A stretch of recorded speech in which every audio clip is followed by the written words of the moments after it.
Just before 8 o'clock on the morning of March 28, 1945, on a wooded rise that the German maps numbered 427, a young American captain from the Bronx took stock of what he had left. He had set out 2 nights earlier with 314 men and 57 vehicles.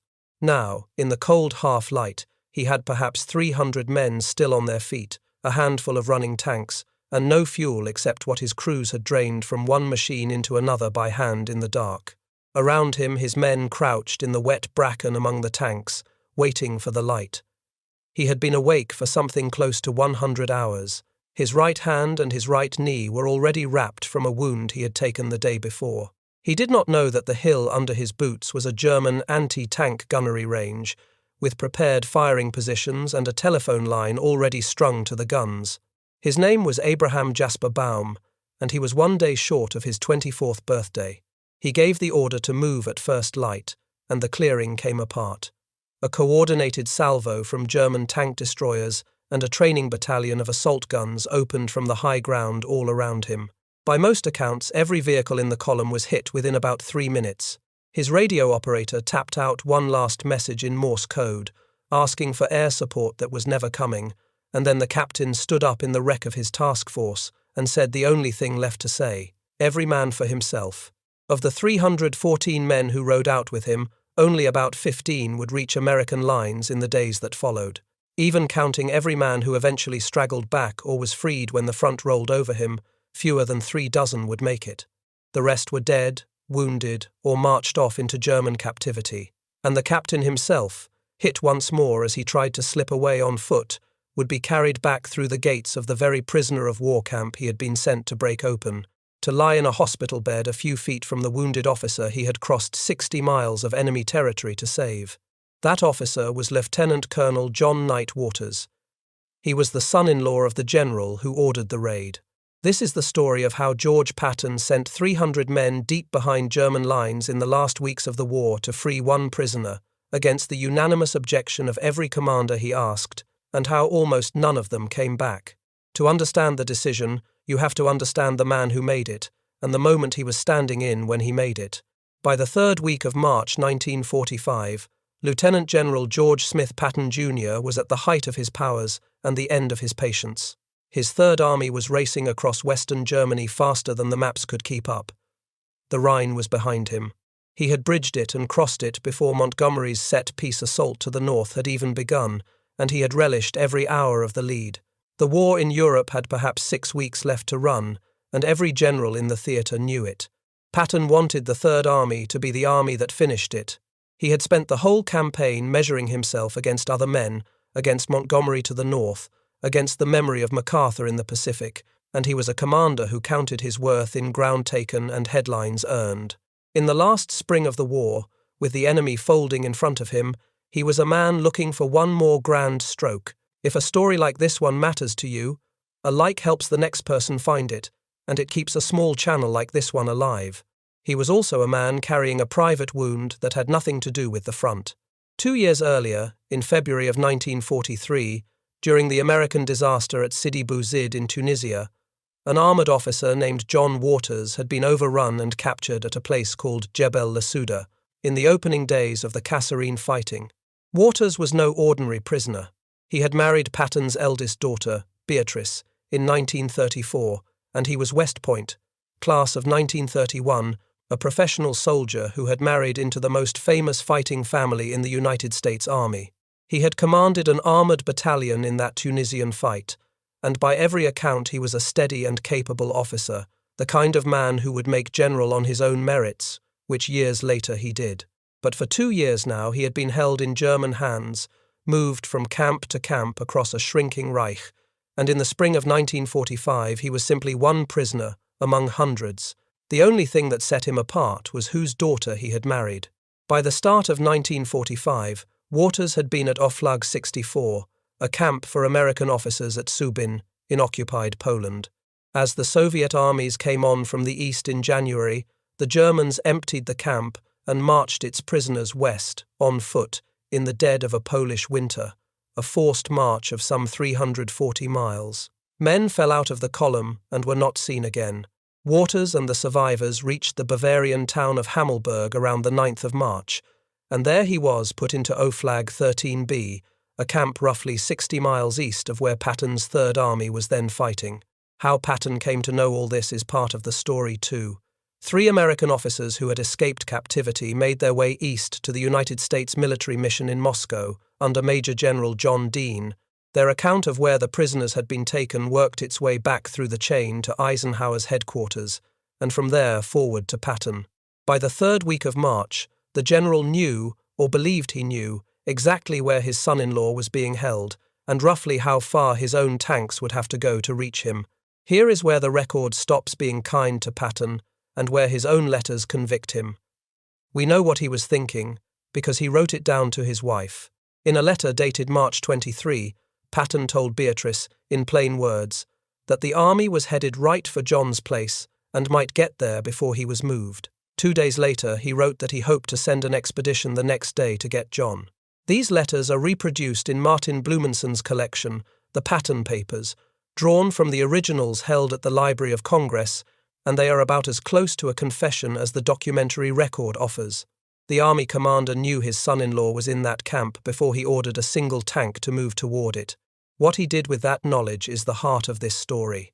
A clean prisoner rescue was something the United States Army knew how to do in 1945. It had been done, and done brilliantly, only weeks earlier on the far side of the world. At Cabanatuan in the Philippines, at the end of January, a force built around the 6th Ranger Battalion, the Alamo Scouts, and Filipino guerrillas had freed more than 500 prisoners. The planners there had weeks to prepare. They had detailed intelligence on the camp, scouts on the ground, aircraft overhead, and a rehearsed plan. At Los Banos, in February, paratroopers and an amphibious force had freed more than 2,000 internees in a single coordinated morning. Those raids succeeded because the men who built them knew precisely where the prisoners were, knew what was guarding them, and brought enough strength and surprise to do the job and get back out. What Patton ordered toward Hammelburg was nothing like that, and the men he ordered to carry it out told him so to his face. On the evening of March 25, Patton telephoned the commander of his 12th Corps, Major General Manton Eddy, and ordered him to send an expedition about 60 miles east to recover some 900 American prisoners. Eddy was, by every account, stunned, and he had good reasons to be. The Hammelburg area lay across a boundary line, technically inside the zone assigned to another American army. Eddy's corps was supposed to be driving north, not splitting off a column to the east into someone else's sector. He asked Patton to reconsider, and he warned him plainly that he would be the one criticized if the thing went wrong. Patton overruled him. Eddy passed the order down to the man who had taken command of the 4th Armored Division only days before, Brigadier General William Hogue. Now Hogue was no timid staff officer. This was the same William Hogue who just 18 days earlier had given the order that seized the Ludendorff railway bridge at Remagen before the Germans could drop it into the river, one of the great strokes of the entire campaign in the West. He was a West Point engineer, a man who took bridges and held them. And when the Hammelburg order reached him, he objected on 3 separate grounds. The force was too small for a 60-mile penetration. His division had been in continuous combat for a day and a half and needed rest. And the corps was wheeling away to the north, which meant whatever he sent toward Hammelburg would have nothing behind it and no road home if it ran into trouble. According to the account assembled in the book Raid, written by Richard Barron, by Abe Baum himself, and by Richard Goldhurst, Hogue put it in a single flat sentence: "This mission does not have a chance, and we both know it." Patton got on the telephone and ordered him to do it anyway. He told Hogue he had cleared the mission with higher command. So consider what stood on the record before a single American crossed the line of departure. The Corps commander objected. The division commander objected. Both men told the army commander, in so many words, that the operation was likely to fail. The army commander knew his own son-in-law was in the target camp and ordered the operation forward over both their heads. That is not a reconstruction built after the fact. That is the documented chain of command on the night of March 25, 1945. It is the reason the modern judgment of this raid is so unforgiving. The historian Carlo D'Este, in his biography Patton, A Genius for War, calls Hammelburg the least defensible decision Patton ever made. The official journal of the Army's own armor school, writing in 2018, called it the most controversial and worst tactical decision of his career. In his own memoir, published after the war, Patton would write that he knew of no error he made in the whole European campaign, except that of failing to send a larger force to take Hammelburg. He never wrote that ordering it had been the mistake. He believed, to the end, that his hunch about the place had been sound. On the morning of March 26, Patton drove forward to the command post of Combat Command B, near Aschaffenburg, and he brought with him a man whose presence gives the whole game away. Major Alexander Stiller was Patton's aide, a former Texas Ranger who had served as a sergeant in Patton's tank brigade in the First War and had followed him ever since. Stiller had no command role on this raid. He was sent for one reason. He personally knew John Waters by sight, and he was there to pick the son-in-law out of the crowd of prisoners. To the officers running the raid, Stiller said only that he was coming along for the thrills and the laughs. He did not tell them why he was really there. The truth came out later, in the dark, on the road. The commander of Combat Command B was Lieutenant Colonel Captain Abrams, Patton's favorite tank officer, a man whose name would one day be welded onto the front of the United States Army's main battle tank. Abrams wanted to take his entire combat command, close to 5,000 men, and smash a corridor straight through to the camp. Patton refused him. He wanted a small force, fast and quiet, slipping through the German rear before anyone could react, and he would not be talked into anything larger. Abrams then nominated the commander of the 10th Armored Infantry Battalion, Lieutenant Colonel Harold Cohen, but Cohen was laid up with a painful condition, and after a personal and famously blunt inspection by Patton himself, he was excused from leading the column. Cohen put forward his operations officer instead. That officer was Captain Abraham Baum. Baum was 23 years old. He had been born in the Bronx on March 29, 1921, the son of a Jewish blouse cutter, and he had left school early to work as a pattern cutter in the garment district of New York before the war. He enlisted in December of 1941, came up through officer candidate school at Fort Benning, and by the spring of 1945 he had fought across Normandy, through France, and into the relief of Bastogne. He wore 2 silver stars and 2 bronze stars. He was tall and red-haired, with a voice that carried across a motor park, and the men under him trusted him. Patton, by Baum's own telling, promised him that if he pulled this off, he would see to it that the captain got the Medal of Honor. Baum said he told the general he already had his orders, and the general did not have to bribe him. That exchange comes from Baum, and Baum repeated it for the rest of his life. It rests on his word, and a careful telling says so. The force they handed him was thin. 11 officers and a little over 300 enlisted men, 10 Sherman medium tanks, 5 or 6 light Stuart tanks, 3 Sherman assault guns mounting the short 105mm howitzer, around 27 half-tracks to carry the infantry, and a scattering of jeeps, 57 vehicles in all, and for that entire column, somewhere between 15 and 17 road maps. They did not know the precise location of the camp. They had no air cover arranged for the route. They had no artillery to call on past the first few miles. They were to drive 60 miles into the enemy's rear, find a camp they could not pin on a map, gather up whoever was there, and drive back out the same way. And they were given less than a day to get ready. What happened next is in the after-action reports. The men who lived it told it in harder detail. The men were not green. The tank company came from the 37th Tank Battalion, and the infantry from Cohen's own 10th Armoured Infantry Battalion, both of them veteran outfits that had fought across France and helped break the ring at Bastogne that winter. The 3 assault guns were under a sergeant named Charles Graham, who in the days ahead would do more damage to the German armour than 3 vehicles had any right to do. These were good soldiers, well led at the level where it counts, the platoon and the crew. Nothing that went wrong over the next 2 days was their doing. The breakout began on the night of March 26. Combat Command B opened a hole in the German defences around the town of Schweinheim with a barrage at 8:30 in the evening, and the resistance there was far heavier than anyone had counted on. The defenders, men of a German infantry division dug into the houses, did not give way. The lead tank of the diversion was knocked out within 200 yards by a single shoulder-fired rocket, a Panzerfaust. The fighting dragged on house to house in the dark, the kind of close, grinding work that armor is not built for, and it ate up hours the task force did not have. Baum's column did not finally punch clear into open country until well after midnight, around 12:30 on the morning of March 27. They were already most of a night behind, before the real run had even begun. It was during that breakout, in the dark, that Stiller finally told Baum the truth. Patton's son-in-law was in the camp, and finding him was part of the job. Baum, by his own account, was furious. He understood at once what it meant, that he had been handed a personal errand dressed up as a military operation. He thought about turning back, but he had his orders, and so the column drove on, east into the night. For the first hours it went the way Patton had imagined. The task force tore along the main road in the dark, through Laufach and Hain and Rechtenbach, swinging wide around the town of Lohr, shooting up everything it met and moving too fast for the German rear to organize anything against it. The rear areas of a collapsing army are full of soft targets, and Baum's gunners found them. Outside Lohr they overran a column of trucks hauling 88mm anti-aircraft guns, the crews caught completely flat.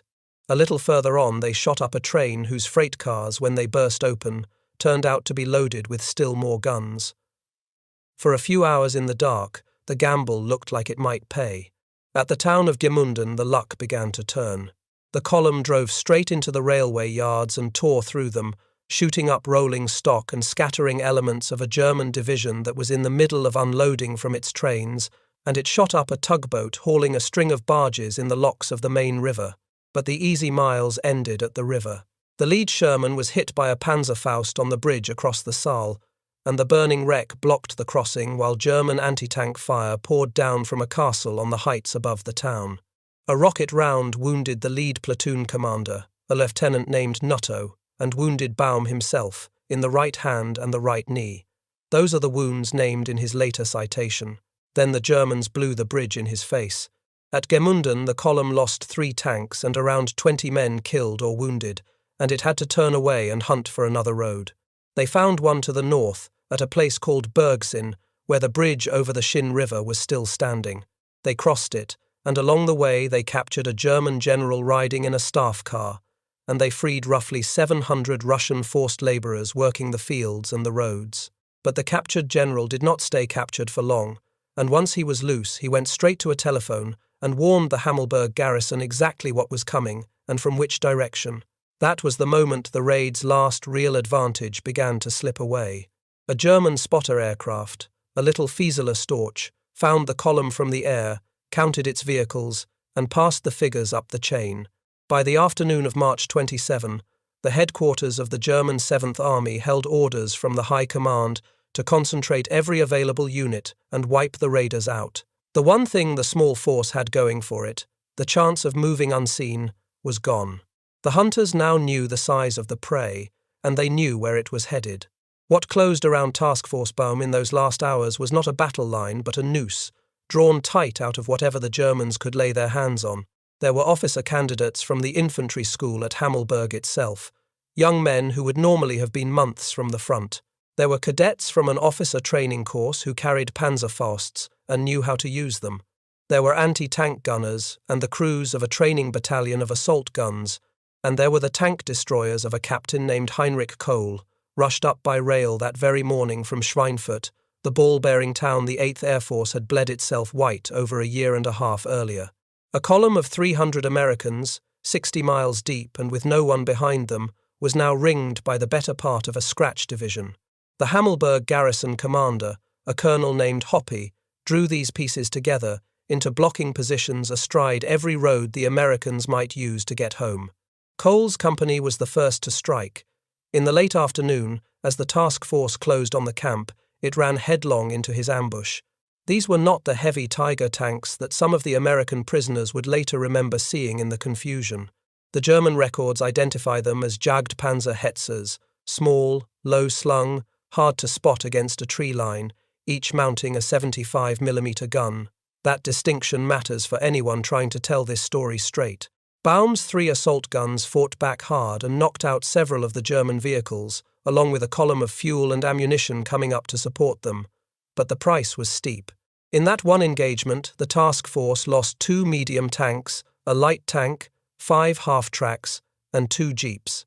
And then, around 4:30 in the afternoon, the 11 surviving tanks lined up abreast and crashed through the wire of Oflag XIII-B.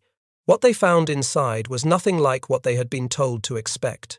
Whatever figure the planners had carried into this, and the estimates had run from a few hundred up to 900, the reality dwarfed all of it.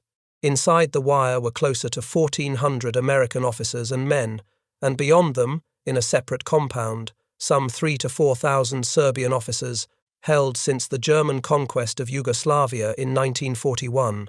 In the confusion of the breakthrough, the Americans had at first been fired on by their own would-be rescuers, who in the failing light mistook the grey uniforms of the Serbs for German troops. The whole camp dissolved into chaos. Thousands of half-starved prisoners milling in the open, a tiny shot-up rescue force at the gate, and the slow, sinking arithmetic, on Baum's part, of what he could actually do. He had perhaps room for 200 men on his battered vehicles. There were 1,400 Americans alone in front of him. The job had been impossible before he ever reached the wire, and now he could see it with his own eyes.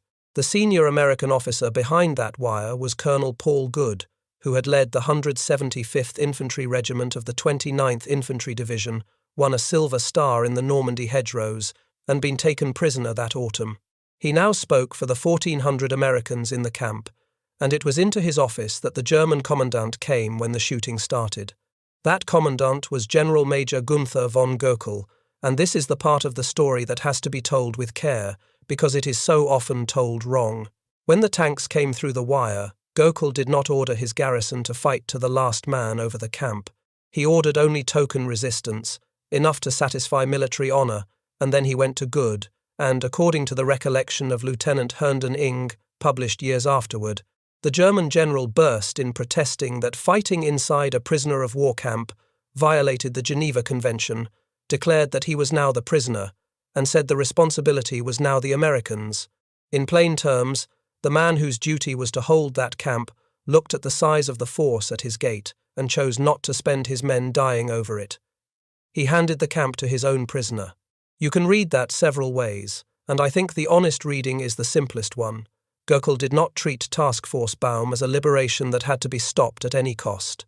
He treated it as a small raid that could not last, an intrusion that would be dealt with not by the camp garrison, but by the columns already closing in from outside. He was betting, in his actions if not in any words anyone bothered to write down, that the thing was already finished. He was right. It was inside that chaos that the worst single moment of the raid took place. Colonel Good sent his executive officer out under a white flag, together with a German officer, to arrange the formal surrender of the camp and stop the shooting. That executive officer was Lieutenant Colonel John Waters, Patton's son-in-law. The one man in all of Germany this entire operation had been built to reach.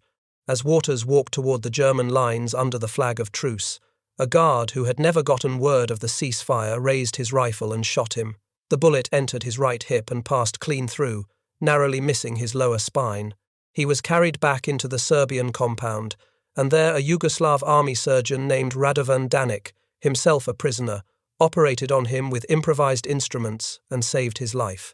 Stiller, the aide who had come all this way to find him, did locate Waters at last, but the colonel was on a surgeon's table, too badly hurt to move. He could not be carried out. The rescue had reached the very man it was sent for, and could not lift him from the bed. Baum did what he could with what was left. He decided he could carry only the field-grade officers, the colonels and the majors, and he loaded somewhere between 57 and 200 of them onto his surviving vehicles, for the accounts differ on the count, and he turned the column around to run the gauntlet back the way it had come. He never got far. A German with a Panzerfaust knocked out one of his tanks during the reorganization at the camp itself. As the column pushed back into the dark, a probe under Lieutenant Nutto, the same officer wounded at Gemünden, ran straight into a wall of fire from the young German cadets at the villages of Hesdorf and Holrich. All 3 of the Shermans in that probe were destroyed. Nutto, knocked senseless, was captured. In one moment that carries the bitter flavour of the whole night, German cadets took an abandoned American tank with its engine still idling, drove it into a garden, and answered the American radio net in passable English, trying to lure the rest of the tanks into the killing ground. The trap was no longer a thing ahead of the column. It was all around it. By 2:30 on the morning of March 28, the odometer on Baum's command vehicle read 52 miles since Schweinheim, and his men had been fighting and driving for the better part of 2 days without sleep. He pulled what was left of his force back onto the high ground at Hill 427, near Holrich, meaning to drain the last fuel from the dead vehicles into the runners and break out across country at first light. His crews siphoned gasoline by hand in the dark, hose and mouth, machine to machine. Colonel Good, the senior prisoner, took 70 of the walking wounded back down toward the camp under a white flag to lighten the column and give the rest a chance. None of them knew the hill was a German gunnery range, with the firing positions already surveyed in and the telephone wire already run to the guns. We have already seen how that dawn ended. What the cold open did not show is how cleanly the Germans had laid it. Cole's surviving tank destroyers and a training battalion of assault guns had spent the night moving into overwatch positions on the slopes, with the clearing ranged and the guns registered before Baum's engines ever turned over. When the column tried to move at first light, every weapon opened at once. There was no maneuver to make and nowhere to make it. The captain ordered every man for himself a little after 8:30, and the survivors scattered downhill into the woods on foot. Baum tore off his dog tags, the ones stamped with the letter that marked him as a Jew, and threw them away before he was wounded a third time, this time by a pistol round to the groin, and taken. He was carried back to Oflag XIII-B and laid in the Serbian hospital, a few beds from the wounded son-in-law of the general who had sent him, a rescuer and the man he had failed to rescue, prisoners now in the same camp, under the same surgeon's care. This is the place in the story where I want to ask something of you directly. If your father, your grandfather, an uncle, or a brother served in this war, his name belongs in the comments below. His branch, his unit, the theatre he fought in. The men who rode with Baum are slipping out of living memory now, and so are the men who waited behind that wire, and the comment section under a video like this one is one of the few roll calls they still have. Leave a name. It matters more than you know. The cost is genuinely hard to fix to a single number, and the honest thing is to give the range. The earliest reports, filed by officers who were themselves prisoners, counted 9 killed and 16 missing. Later study, including the work done by historians at the National World War II Museum, puts the dead at around 32 once the men who died of their wounds and were later confirmed are counted in. Somewhere near 247 men were killed, wounded, or taken prisoner. Of the 314 who started, only about 15 made it back to American lines within a few days, and perhaps 35 were eventually accounted for. Every one of the 57 vehicles was lost, burned where it stood or hauled away by the Germans. Most of the prisoners who had climbed aboard those vehicles were back behind wire within hours. The freedom the raid brought them lasted, for nearly all of them, less than a single day. There was a further cruelty in the days that followed. As the front closed in, the Germans cleared Oflag XIII-B of every prisoner who could still walk, packing them into boxcars and moving them east and south, first toward Nuremberg and then toward a great holding camp at Moosburg. The men Baum had crossed 60 miles to reach were put back on the road, deeper into Germany, while he lay wounded in the camp he had failed to empty. Only the badly hurt were left where they were, Waters and Baum among them, too broken to be moved. The numbers point at the deepest flaw in the whole plan. The task force had been built and sized to carry a few hundred men home. What waited behind the wire was several times that more prisoners than the column could have moved, even if not a single shot had been fired. A raid whose objective turns out that much larger than the intelligence promised has already failed at the planning table, whatever its men do once they arrive. There was never a version of that night in which Baum's handful of vehicles carried everyone behind that wire to safety. The mission was beyond the means assigned to it from the moment the order was given, and the men who objected to it had said exactly that. In the camp itself, the days that followed were strangely still. The guns had moved on, the hunt was over, and the war was running down to its last weeks, somewhere beyond the wire. For the wounded men who could not be moved, there was nothing left to do but heal as best they could and listen for the sound of the front coming closer. And here is the cruelest arithmetic of the whole affair. Oflag XIII-B was liberated for real on April 6, 1945, about 10 days after Task Force Baum was destroyed, by Combat Command B of the 14th Armored Division of the American 7th Army. They took the camp without a fight. By then, only a token guard remained. Patton sent his own personal physician forward to tend to Waters, who was flown out to Frankfurt and then on to Paris for the surgery that finished what the Yugoslav doctor had begun. The 7th Army was always going to reach Hammelburg, and reach it soon, and free everyone inside it at a cost of almost nothing. John Waters would have been liberated within 2 weeks whether his father-in-law sent anyone or not. The raid did not save him. It nearly killed him. It killed dozens of other men's sons, and it changed nothing at all about when the camp came home. So how did the general live with it? Not well, and not honestly. Patton wrote to his wife on April 5 that he felt terrible, that he had tried hard to save John, and might be the cause of his death. That is the private man, and it rings true, but the public man went to work covering his tracks.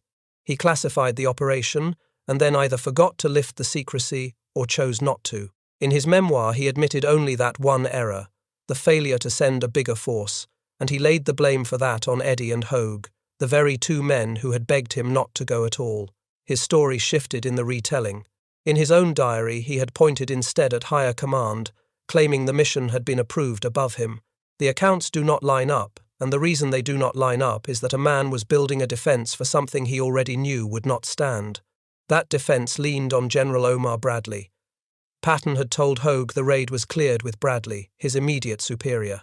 After the war, Bradley wrote in his memoir that the whole affair had been a needless gamble that ended in tragedy, and that had Patton asked him first, he would have forbidden it. But the contemporaneous diary of Bradley's own aide, Captain Chester Hansen, tells a more tangled story, recording that Bradley had in fact given a quiet, conditional approval, on the understanding that Patton keep himself out of it. Somewhere between those 2 accounts is the truth, and it is not flattering to anyone. The army did not punish Patton. When General Eisenhower learned the full scope of the thing, after the real liberation, he wrote privately to General Marshall on April 15, in a letter preserved among his published papers, and his words are about as cold as a supreme commander's ever get. He called the affair one of Patton's latest crackpot actions. He described a little expedition sent off on a wild goose chase to free some prisoners, an effort that cost a company of medium tanks and a platoon of light tanks for the sake of a handful of men, and he noted, with disgust, that Patton had foolishly imposed censorship on the movement and then forgotten to lift it, and then Eisenhower did nothing. President Roosevelt had just died. The war in Europe was all but won. Patton himself wrote in his diary, with brutal candor, that with the president's death a man could do almost anything and get no further than the 4th page of the newspaper. The timing shielded him, and he knew it. The secret did not keep, though. As April wore on, the censorship Patton had clamped down began to slip, and the families of the missing men started writing to the War Department, asking where their sons and husbands had gone and why no word would come.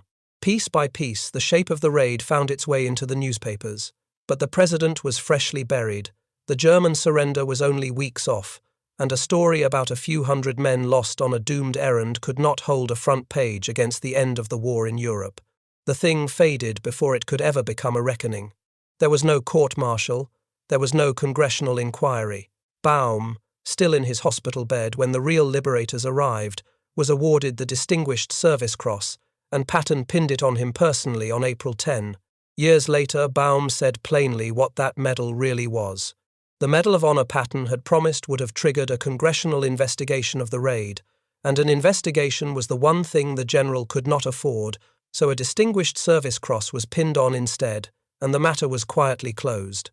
The man who had paid the price understood exactly what the decoration was for, and the motive Patton spent the rest of his life denying was confirmed in the open years afterward by Captain Abrams, the officer who had wanted to send his whole command and been overruled, who stated flatly in 1967 that the raid had been launched for one reason, because Waters was in that camp. The others scattered to their fates. Manton Eddy, the corps commander who had begged Patton to reconsider, was relieved of his command within weeks, his health broken by the strain of the campaign. William Hogue, The division commander, who had said the mission did not have a chance, went on to wear 4 stars and command American forces in Korea and later in Europe. Colonel Paul Good, who had walked his wounded back down the hill under a white flag and then marched east into a last captivity with his men, came home, stayed in the army a few more years, and retired a colonel. Major Stiller, Patton's aide, was carried off into captivity with the rest and was freed when another camp was overrun at the end of the war. And the Yugoslav surgeon Radovan Danic, who had reached into the wound of an American colonel with improvised tools and kept him alive, went home to his own ruined country, his name barely remembered in the story of the man he saved. Captain Abraham Baum survived. He went home to New York, lived a long life, and died in California on March 3, 2013, just short of his 92nd birthday. He is buried at Arlington. Lieutenant Colonel John Knight Waters survived too. He recovered from the wound, stayed in the Army, rose to 4 stars, and commanded United States forces in the Pacific before he retired. He almost never spoke of Hammelburg. George Patton himself was dead within 9 months of the raid, killed by injuries from a car accident in Germany in December of 1945, the grand last stroke he had wanted never quite arriving. In his later years, Baum spoke of the raid without illusion. He had earned the right to bitterness, and he did not entirely refuse it, but he never blamed the men who had ridden out with him, and he never once pretended the operation had been sound. The judgment of the historians has only hardened around his own. Rick Atkinson, in his History of the Last Year of the War in Europe, sets Hammelburg among the worst American fiascos of the entire campaign. A senior historian at the National World War II Museum put it most plainly of all, writing that Patton's refusal to give the mission's commander the strength the job required was simply inexcusable. This was a personal rescue ordered over every objection against a target whose size and strength had been catastrophically misjudged, with a force too small to do the work, and no road back if it failed. If this story stayed with you, a like helps it reach the next person, and if you want more accounts told this way, with the names kept straight and the cost kept honest, you can subscribe. Captain Abraham Baum, of the 10th Armored Infantry Battalion, 4th Armored Division, born in the Bronx on March 29, 1921, died in California on March 3, 2013, led 314 men 60 miles into Germany on the strength of one general's hunch and brought almost none of them home. He did not choose the mission. He only had to carry it and then live with it for the rest of his days. The men who followed him onto that hill deserve to be remembered for the orders they obeyed and not for the order that should never have been given.